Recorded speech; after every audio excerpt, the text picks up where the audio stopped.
Good morning. It's good to see everybody here this morning. We are continuing our study of the book of Revelation, and we're not even going to get into the text this morning. I'm still giving you introductory material. And so, as I told you last week, the book of Revelation, apocalyptic writing, uses figurative language and symbolism. And in the book of Revelation, there are numbers that are used that have symbolic meaning in the Hebrew world. And so this morning's class is just to try to explain to you the background behind the symbolism in the numbers and how they became symbolic of what they are and were in the Hebrew world. And if we get through with that, then I also have another lesson that I intend on trying to show you as introductory material. You know, for the last 4 years, I've been doing a personal study on the echo techniques used in the Bible. And I think in order to understand the book of Revelation correctly, it's important to understand that Revelation uses the echo technique in what I call triplicate echoes scattered throughout the book. And so we may get to that this morning if we finish with symbolism of numbers in the book of Revelation. So we're going to start with the number 3.5 years, 3.5 years. That became symbolic to the Hebrew world of a time of great suffering. The Old Testament background for this concept, Luke chapter 4, verse 25 speaks about it. But I tell you truly, many widows were in Israel in the days of Elijah, when the heaven was shut up 3 years and 6 months, and there was great famine throughout all the land. I used to work in farming, and the first question the farmers always ask is it going to rain? Rain is absolutely necessary for survival. Water is necessary for survival. You remove the water for a few months, and the plants are under extreme distress. You move them for a year, they're dead. You remove it for 3.5 years, the animals are dead. And so what you have is mass death of animal life, human life, plant life. And that happened for 3.5 years. Imagine going 3.5 years without a single drop of rain. Again, James speaks about this in chapter 5 and verse 17. Elijah was a man with a nature like ours, and he prayed earnestly that it would not rain, and it did not rain on the land for 3 years and 6 months. So this 3 years and 6 months, you can see, is 3.5. 3.5 years, 3.5. And so this is the Old Testament background to where the concept of 3.5 became symbolic of a time of great suffering. In reading some of the commentaries, they say, well, 3.5 is half of 7. Well, yes, it is, but that's not the reason 3.5 years became symbolic of suffering, simply because it's half of 7. That's just an interesting tidbit of information. The actual Hebrew background for the symbolism is actually in history, events that happen in history that lead to the symbolism concept. And so when you get to the book of Revelation, it says in chapter 7 of Daniel, verse 25, he shall speak pompous words against the Most High, shall persecute the saints of the Most High, and shall intend to change times and laws. Then the saints shall be given into his hand for a time, and times, and half a time. Now, I'm sure you never use that phrase in describing 3.5 years, but that is the Hebrew way of saying, one of the Hebrew ways, I should say, of saying 3.5 years. Time is 1 year, times is 2 years, half a time is half a year. Now, when you read this particular phrase, if you have a knowledge of the Old Testament, and by the way, you have to have a knowledge of the Old Testament to understand the book of Revelation, because it has primary cross-references from the Old Testament. Daniel is one of them. Also, Ezekiel, Isaiah, and Zechariah. And I'm going to be showing you this as we go further into the study. But what I'm trying to show you here is when you get over to the book of Revelation and you see the same phrase that we're going to be reading later on, a student of the Old Testament, when they see that phrase time, times, the dividing of a time, would immediately think Daniel 7. Because Daniel 7 is crucial to understanding the book of Revelation. And the only place you find the phrase time, and the dividing of a time is in Daniel 7 and in Revelation. And so what I'm trying to show you here is you had to have a knowledge of Old Testament to understand Revelation. And whenever they would see a particular phrase in Revelation, that phrase only found in Daniel,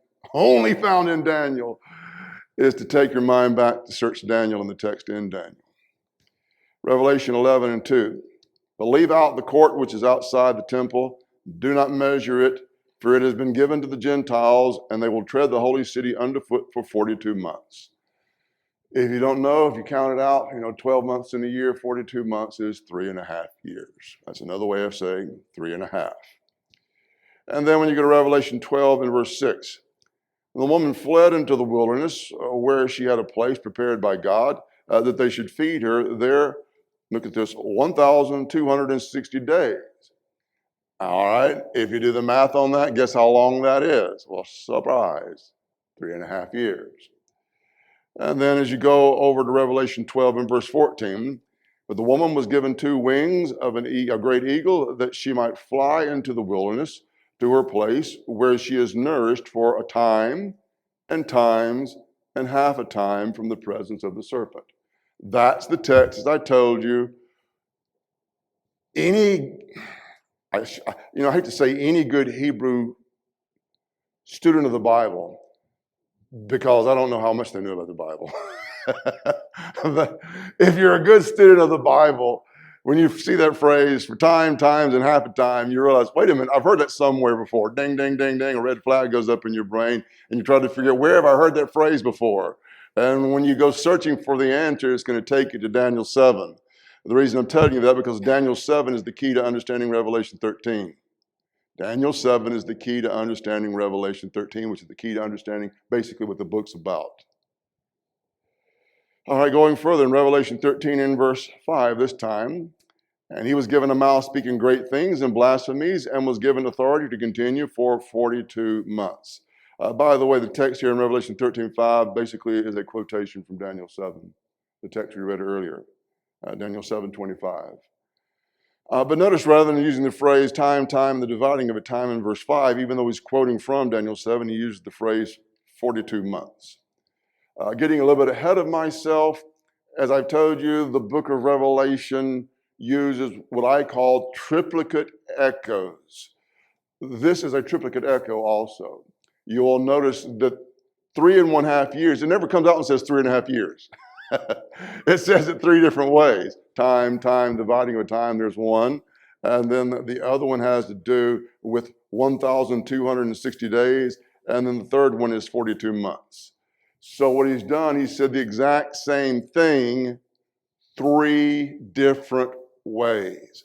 All I'm trying to show you also, along with the background for the symbolism in the book of Revelation, is also the triplicate echoes that are scattered through the book. So now that I've already talked about triplicate echoes, I'm going to go ahead and explain to you the reasoning behind them. In the English world, we have superlatives in expressing degrees. Good, better, best. That's one of our methods of expressing superlatives. In the Hebrew world, for instance, whenever you go into the temple, the front part of the temple where the priests are allowed to go is called the holy place.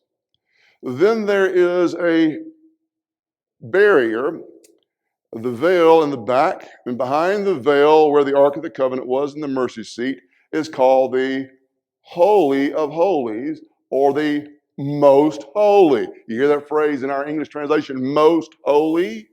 Most holy is the concept of amplified. Holy, most holy. But in the actual text, it's literally Holy of Holies, is in the Hebrew's actual text. Holy of Holies. And so it's a duplicating.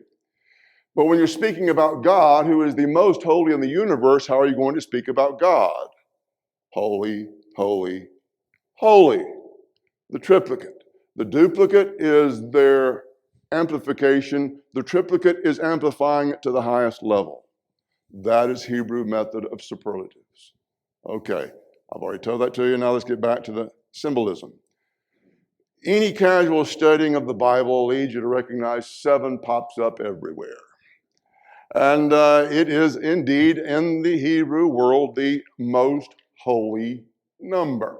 It is used over and over and over again in the book of Revelation. The 7 seals, the 7 trumpets, the 7 bowls of wrath, as I'll show you in a moment. And then also the 7 churches, the 7 angels, 7 spirits, over and over and over again, scattered throughout the book of Revelation, you see 7. Well, the background for it being so holy actually goes back to creation. In Genesis chapter 2 and verse 3, then God blessed the 7th day and sanctified it, because in it he rested from all his work which God had created and made. And so God created the entire universe in 6 days, and our earth and everything on it, 6 days. And on the 7th day, he rested. And so it says here about that day that God sanctified it. Exodus puts it this way in chapter 20 and verse 11. If you don't know this, chapter 20 of Exodus is where you have the 10 commandments, okay? So after he's talked about remembering the Sabbath day to keep it holy, he says, for in 6 days the Lord made the heavens and the earth, the sea, and all that is in them, and rested the 7th day. Therefore the Lord blessed the Sabbath day and hallowed it. This is the background as to how the number 7 becomes symbolic of holiness. Sanctified, hallowed day, the Sabbath day, 7. And so whenever you go into the temple, you know, in the holy part of the temple, you have the table for the showbread, but also there was a lamp there called menorah, a menorah.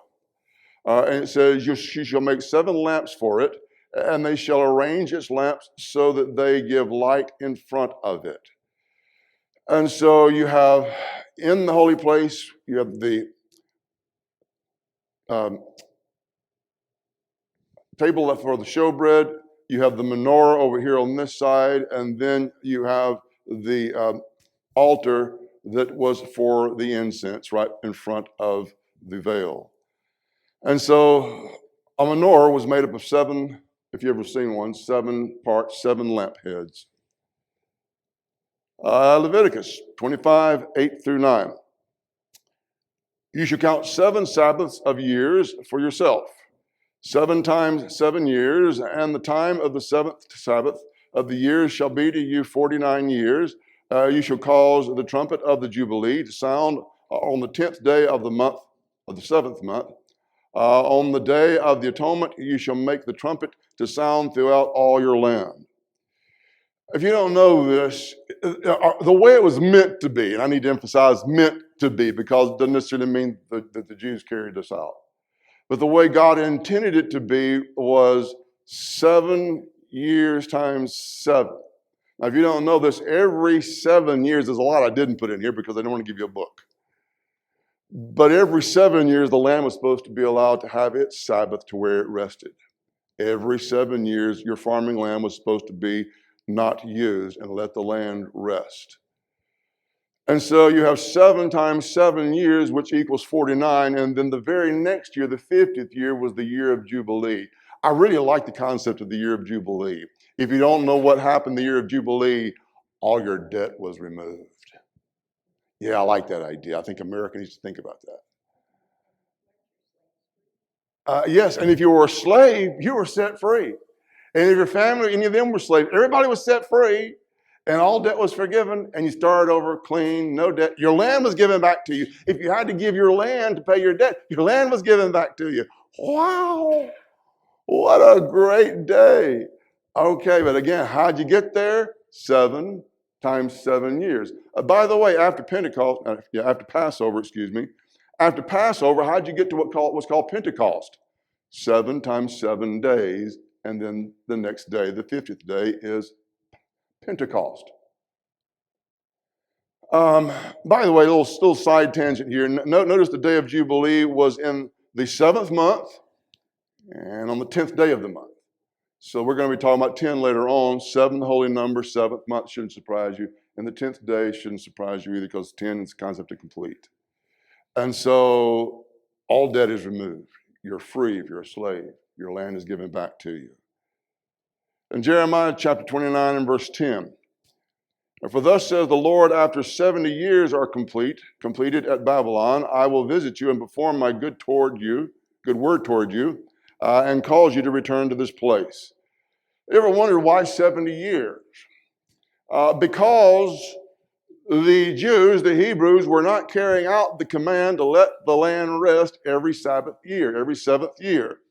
And so when they were taken over into Babylon, they were taken over there 7 years times 10, again, completeness, with the idea that the land is completely rested. Now I'll allow you to go back.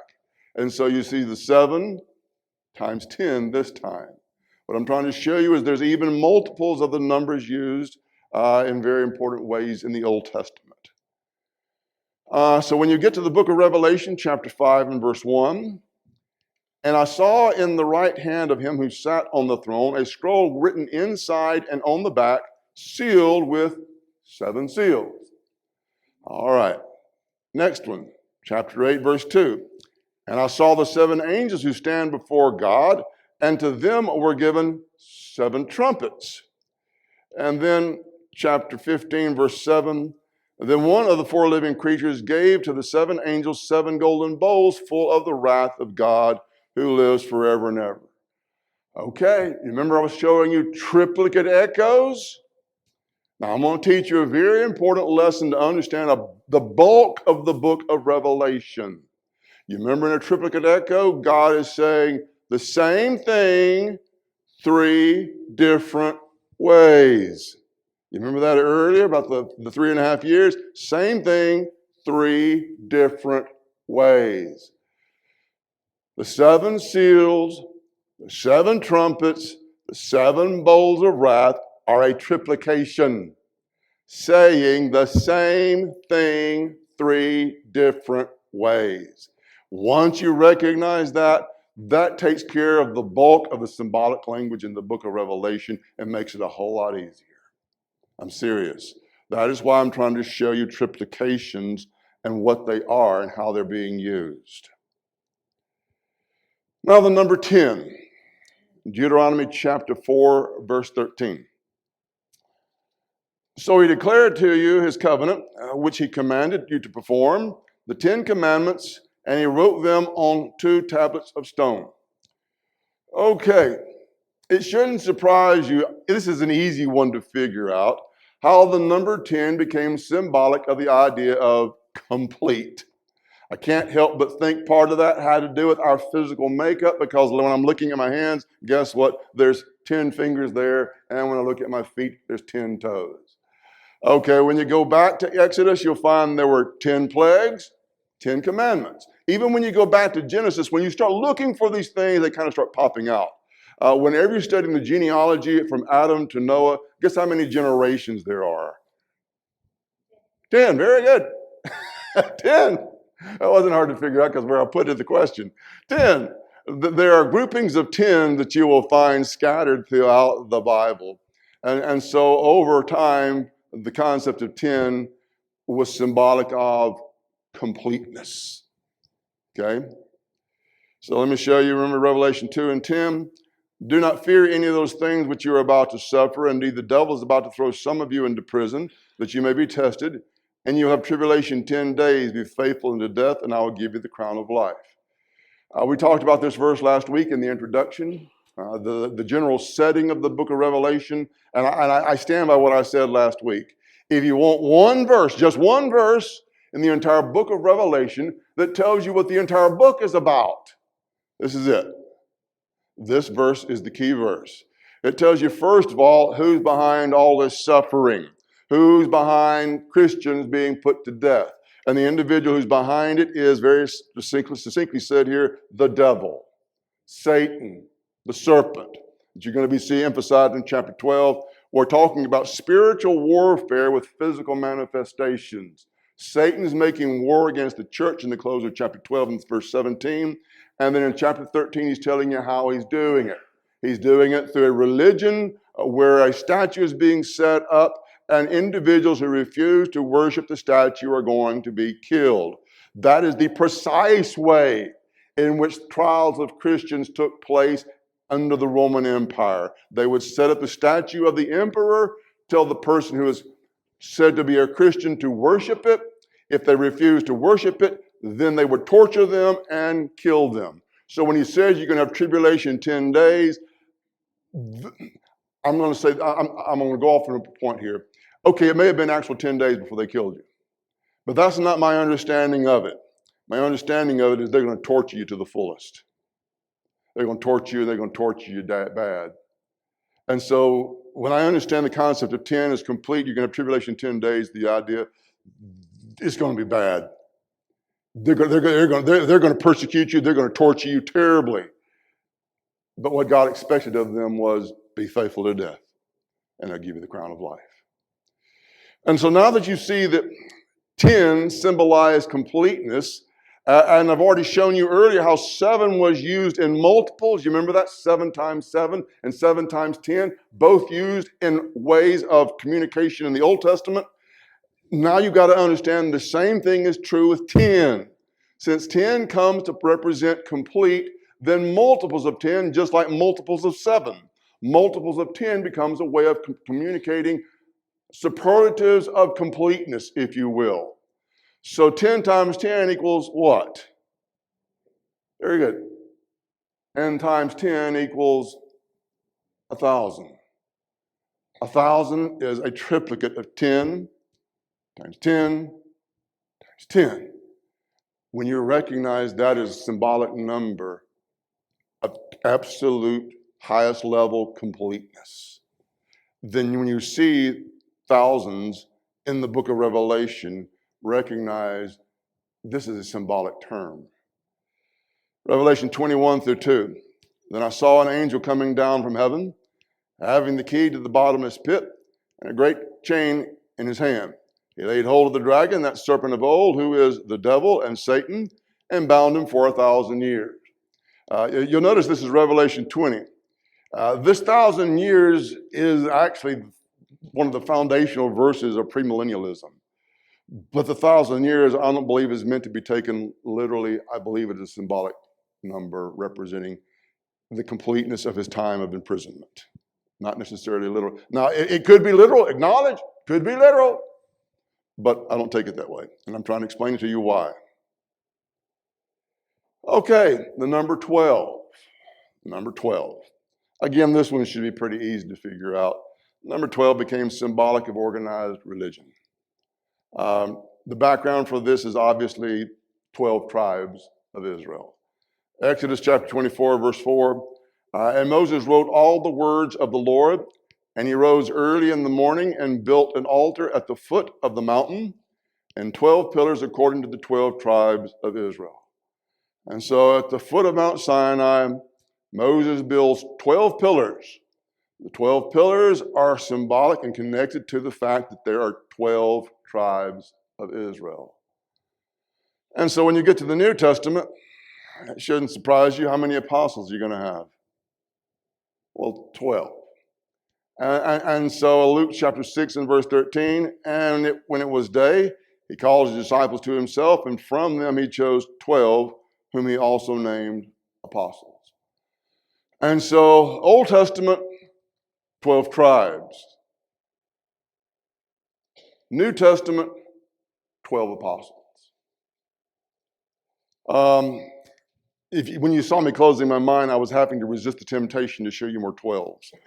And I'm not going to do it. I want to stick to my outline and not go off the outline. And so when you get to the book of Revelation, you will see multiples of 12. Surprise. Revelation chapter 4 and verse 4. Around the throne were 24 thrones, and on those thrones I saw 24 elders sitting clothed in white robes, and they had crowns of gold on their heads. And so, again, Fancher's commentary, take it or leave it. I see the 24 thrones and the 24 elders as being symbolic of the Old and New Testament, finally, all those together. Organized religion, Old, 12 tribes, New, 12 apostles, put them together, 24 thrones.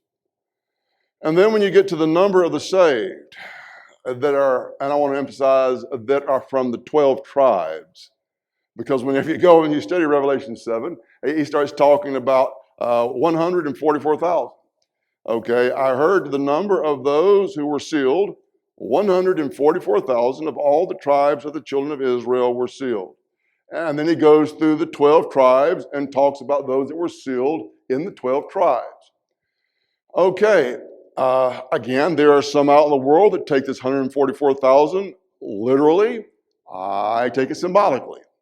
Now, it could be literal, acknowledge that, but I take it symbolically. And that is because, again, you've got 1,000, which is 10 times 10 times 10, which is a triplicate. But what is 144? 12 times 12. It's like, you remember 7 times 7, 49. 12 times 12 is 144. And so you have 10 times 10 times 10 plus 12 times 12. It's a symbolic number. Pay attention to multiples of numbers, okay? Like I talked about, 49, 490, 100, 1,000. And so when you see 144,000, that's 10 times 10 times 10, which is a completeness concept. And then 12 times 12, all the saved. Another way of saying all the saved.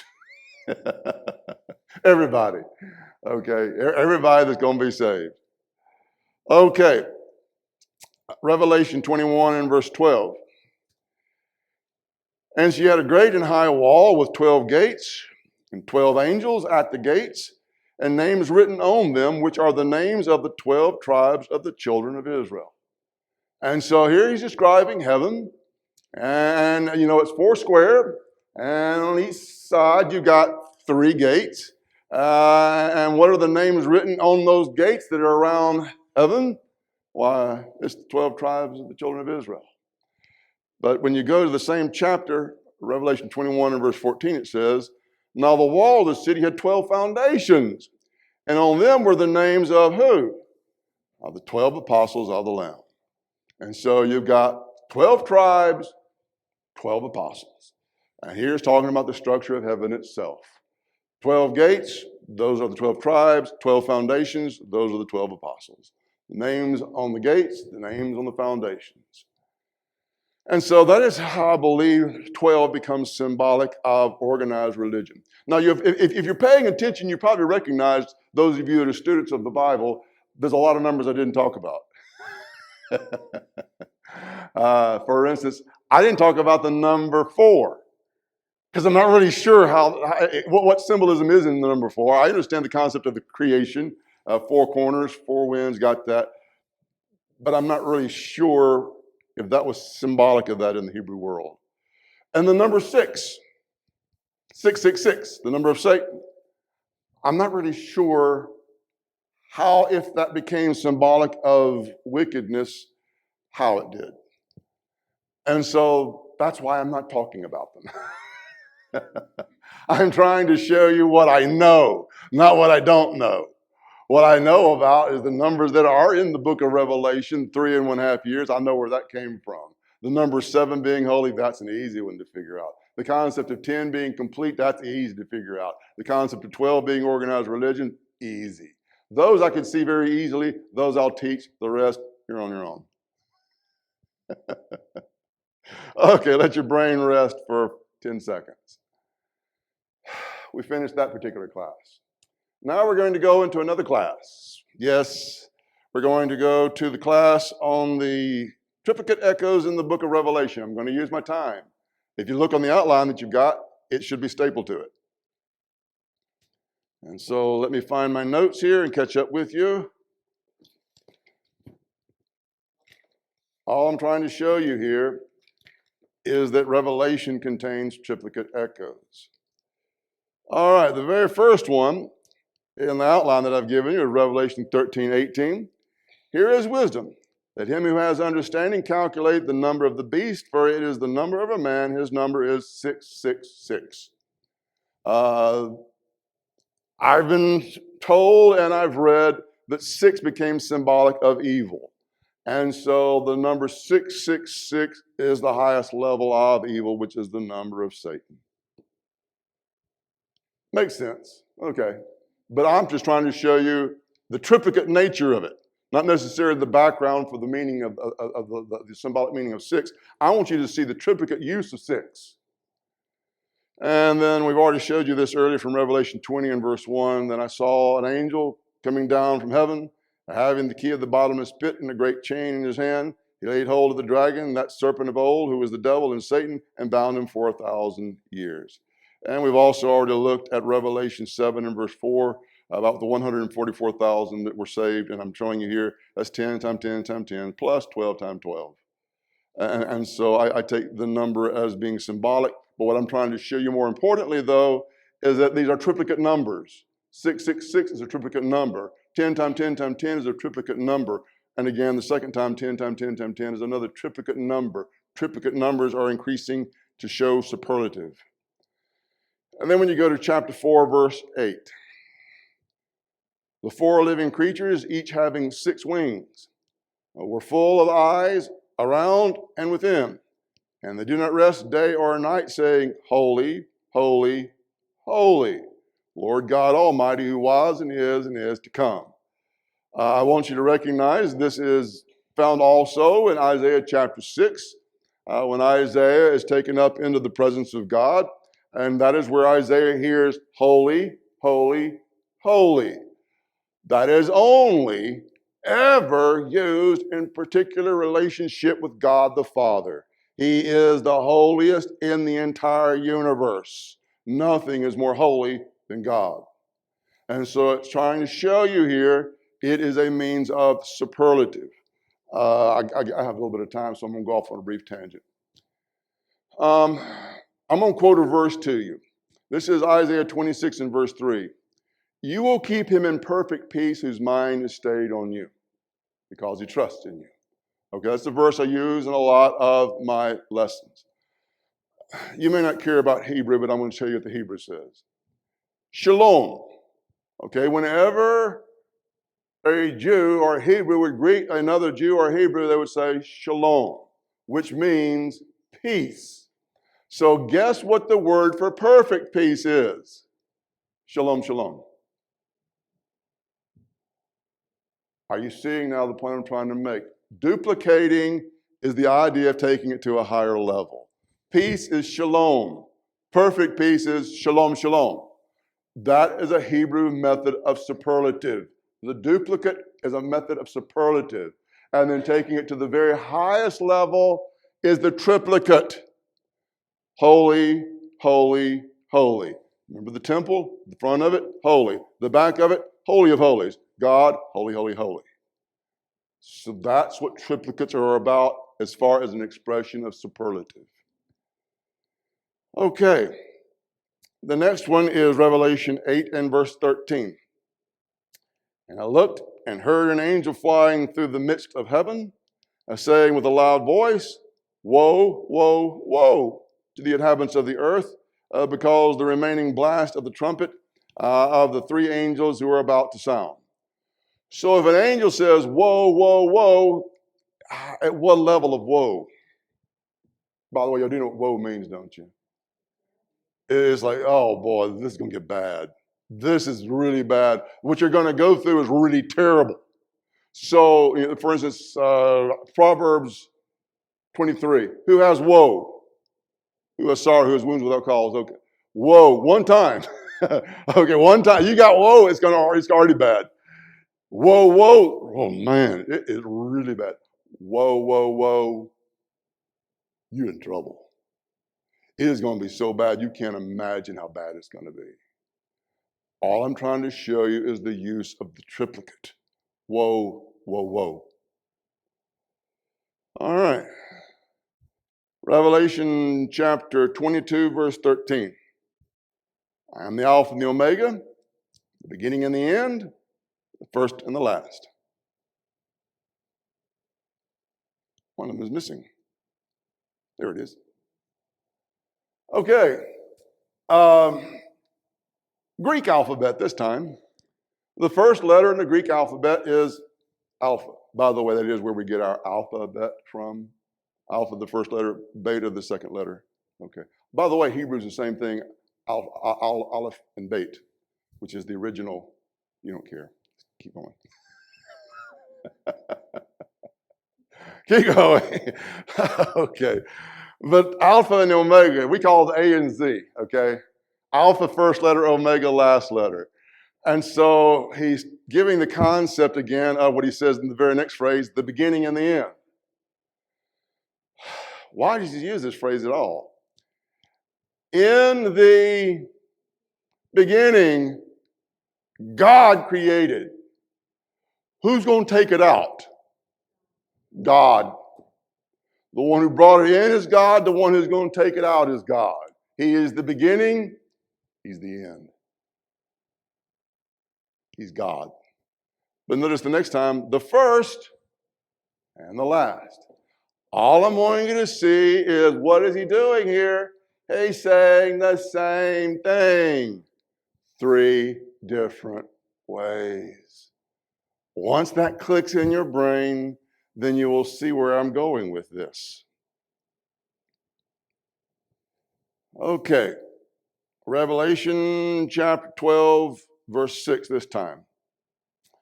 And the woman fled into the wilderness, where she had a place prepared by God, in which she is to be nourished for 1,260 days. We've already shown you this earlier.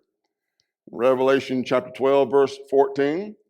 And the woman was given the 2 wings of the great eagle, so that she might fly from the serpent into the wilderness to the place where she is to be nourished for a time and times and half a time. And then chapter 13, verse 5 of Revelation, and the beast was given a mouth uttering haughty and blasphemous words, and it was allowed to exercise authority for 42 months. I've already shown you this earlier. This is saying 3.5 years, 3 different ways. That is the whole point of triplication. Saying it again, saying it again. Sometimes it's said exactly the same. Sometimes it's saying the same thing a different way. But still, the concept is superlative. And so, the main point I'm trying to get you to, again, is what I told you already earlier. Chapter 5 of Revelation, verse 5. One of the elders said to me, "Do not weep. Behold, the Lamb of the tribe of Judah, the root of David, has prevailed to open the scroll and to loose its 7 seals." And then you have chapter 5, chapter 6, the seals. And then Revelation chapter 8, verses 1 through 2. When he opened the 7th seal, there was silence in heaven for about half an hour. And I saw the 7 angels who stand before God, and to them were given 7 trumpets. Notice, if you will, that the 7 trumpets come out of the 7th seal. You got 7 seals. When the 7th seal is leased, then the 7 trumpets come out of that. And so that's chapter 8. And chapter 8, 9, 10 are the trumpets. And then chapter 15, verse 7, then one of the 4 living creatures gave to the 7 angels 7 golden bowls full of the wrath of God, who live forever and ever. And so when you get to chapter 15 and 16 and 17, you got the 7 bowls of wrath. Listen real close. I've already said it to you earlier, and I want to say it to you now. And if you grasp this point, it will help you immensely with the book of Revelation. The 7 seals, the 7 trumpets, and the 7 bowls of wrath are a triplication. They are saying the same thing 3 different ways. And the fact that it's a triplication and it is telling us that God is going to do it, how much of a guarantee is it that God's going to do what he says he's going to do? Absolute guarantee. God's going to do it. Because he said he's going to do it. And he said he's going to do it again. He said he's going to do it again. He said the same thing 3 different ways. So we are assured that what God said is coming is going to come exactly the way he said it would. And that's what I wanted to teach you this morning. Now we're ready to go into the text. And so, Lord willing, next Sunday morning, we will start Revelation chapter 1, verse 1. Now you're ready to go into the text. We'll stop right there.